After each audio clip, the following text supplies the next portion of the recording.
చిచ్చి ముందల మాట నాకా అసలు ముందు తాగే వాళ్ళు అంటే నా చిరాకు నాకు. అసలు ఎలా తాగుతారో ఏంటో.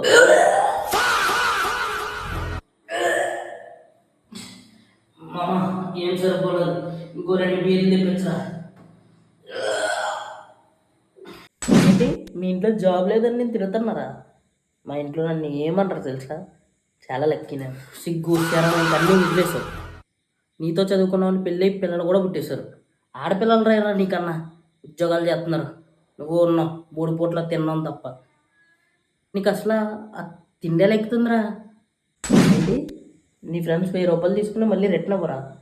చిచ్చి నేను అలా ఇప్పుడు దాకా ఎవరిని అడుక్కోలేదు తెలుసా? అరే మా అమ్మ ఒక 1500 రా, పాకెట్ కట్టాలి అర్జెంట్ రా. అదే ఒక 2 డేస్ ఇచ్చేస్తాను రా, ప్లీజ్ రా, అర్థం చేసుకురా. అరే మా అమ్మ ప్లీజ్ రా, వచ్చి నీ కాల్ పెట్టుకుంటాను రా, ఒక్క 1500 రా ప్లీజ్ రా. అదే ప్లీజ్ రా. నువ్వు అబద్ధాలు మాట్లాడతావా? చిచ్చి నేనా? అసలు అబద్ధాలే మాట్లాడను. అంటే అబద్ధాలు అంటే ఏంటో కూడా తెలియదు నాకు. నగరం దగ్గర ఉన్నాను, ఇప్పుడే క్రాస్ అయ్యాను. ఒరే పెట్టరా, ఒక 2 మినిట్స్లో నీ దగ్గర ఉంటాం సరేనా? ఒరే వచ్చేసాను రా బాబు.